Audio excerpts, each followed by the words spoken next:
26 जुलाई 2008। Rail का सफर।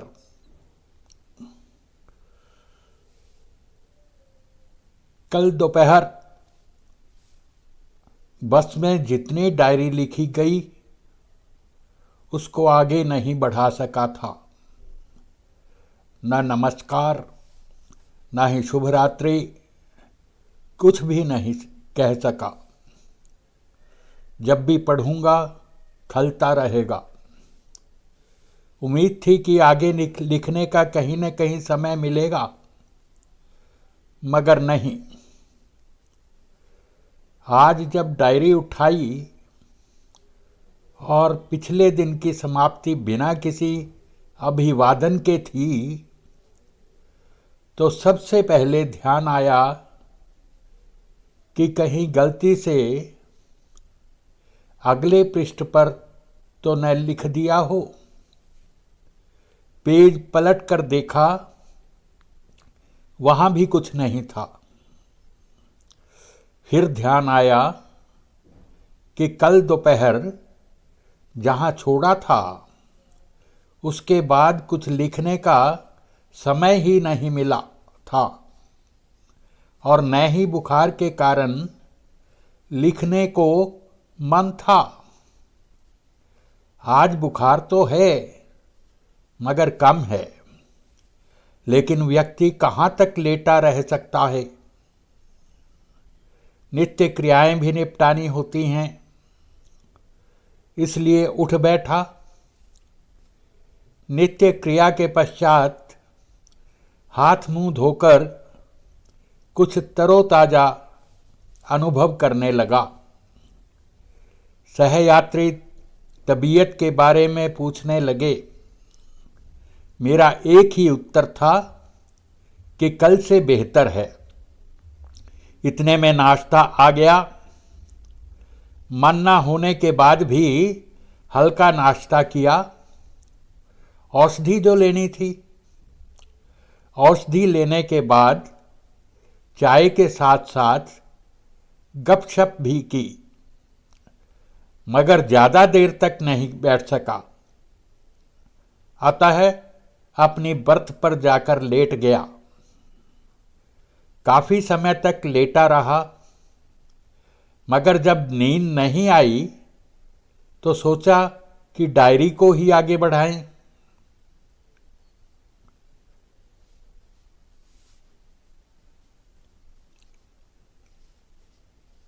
कल दोपहर मेहरचंद जी मल्लिकार्जुन महादेव ज्योतिर्लिंग के दर्शन कर जल्दी ही वापस बस में आ गए थे। मुझे भोजन लेने के लिए मंदिर प्रांगण में चलने को कह रहे थे। भोजन की व्यवस्था वहीं की गई थी, क्योंकि मैं स्नान न करने के कारण मंदिर प्रांगण में नहीं प्रवेश करना चाहता था। इसलिए मैंने भोजन लेने से मना कर दिया। मगर भोले बाबा को बाहर से ही प्रणाम किया। एक चाय की दुकान से चाय और बिस्कुट ले लिए। केमिस्ट से सिप्लॉक्स तथा पैरासीटामोल का एक एक पत्ता लिया।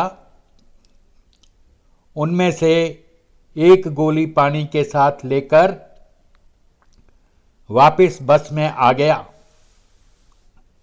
लगभग 3 बजे हमारी बसें वापस हैदराबाद स्टेशन के लिए रवाना हुई। बीच बीच में चाय और लघु शंका के लिए रुके और उसके बाद फिर चल दिए। रात्रि 12 बजे हैदराबाद स्टेशन पर पहुंचे। थोड़ा भोजन किया, सो गए। आज जब आंख खुली तो देखा गाड़ी आंध्र प्रदेश में चल रही है। हमारी अगली मंजिल तिरुपति बालाजी है। रात के लगभग 9 बजे हम अपने गंतव्य तक पहुंचेंगे। हमारे कूपे में तिवारी जी हैं। उनकी पत्नी बहुत सरल स्वभाव तथा अल्पभाषी है। जब बोलती है तो बहुत सटीक, जबकि 2 अन्य महिलाएं कुछ अधिक ही बोलती हैं। मेरे मुख से अचानक ही निकल गया, धन्य है वह पुरुष जिनकी पत्नी बहुत कम बोलती हैं। सभी लोग इस पर हंस पड़े। त्रिपाठी जी की पत्नी तथा लखनऊ से उषा सिंह थोड़ा शक पकाई। हालांकि मेरे मन में उनके प्रति किसी प्रकार का विपरीत विचार नहीं था। ध्यान आया कि किसी की प्रशंसा करते हुए भी इर्द गिर्द देख लेना चाहिए कि उससे किसी अन्य की भावना तो आहत नहीं हो रही। आज का पूरा दिन गाड़ी का ही सफर चलता रहा। सुबह बेड टी से लेकर सायं भोजन तक सब कुछ गाड़ी में ही मिलता रहा। गाड़ी रात को 9 बजे तिरुपति बालाजी के लिए अपने निर्धारित स्टेशन रेनीगुंटा पहुंचनी है। पूर्व निर्धारित कार्यक्रम के अनुसार हमें गाड़ी में ही रात बितानी थी। सुबह 7 बजे स्नान करने के बाद मंदिर दर्शन के लिए जाना था। हमारे लिए पर्ची कंपनी के किसी कर्मचारी द्वारा ली जानी थी, लेकिन व्यवस्था में परिवर्तन के कारण अब हर व्यक्ति को अपनी पर्ची स्वयं लेनी है, क्योंकि पर्ची लेने वाले का फोटो भी लिया जाना है, जो कि ऊपर मंदिर में इंटरनेट द्वारा भेजा जाना है। वहां पर फोटो मिलान के बाद ही मंदिर में प्रवेश करने की अनुमति मिलती है। इसलिए हर व्यक्ति को लाइन में लगना होगा और सभी को एक लाट में पर्ची मिले, इसलिए एक साथ लाइन में लगना होगा। अब हमें सुबह 7 बजे नहीं, बल्कि जैसे ही गाड़ी स्टेशन पर पहुंचेगी उतरकर सीधा उस धर्मशाला में पहुंचना है जहां से हमें पर्ची मिलनी है। सारी रात लाइन में लगे रहना होगा। पर्ची हमें प्रातः 5 बजे से मिलने शुरू होगी, लेकिन लाइन में हमें जल्दी से जल्दी लगना होगा। आज यात्रा का 13वां दिन है।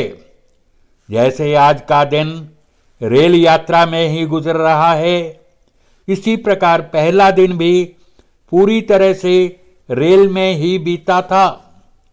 भेंट द्वारिका से चलकर मनमाड पहुंचने तक 7वां दिन भी केवल रेल यात्रा में ही लग गया था। शेष 10 दिन में हमने 9 ज्योतिर्लिंग के दर्शन किए हैं। इनमें से 2 मध्य प्रदेश में, 2 गुजरात में और 4 महाराष्ट्र और 1 आंध्र प्रदेश में है। इनके अतिरिक्त 1 रामेश्वरम, 1 काशी विश्वनाथ और 1 केदारनाथ उत्तराखंड में, उन्हीं का एक अंश पशुपतिनाथ काठमांडू नेपाल में है। हमारी इस यात्रा पैकेज में केदारनाथ जी को छोड़कर शेष सभी हो जाएंगे। केदारनाथ जी की यात्रा के पश्चात प्रयत्न रहेगा कि एक बार मल्लिकार्जुन तथा एक बार देवघर झारखंड में भी हो आऊं। बाकी हरि इच्छा। नमस्कार।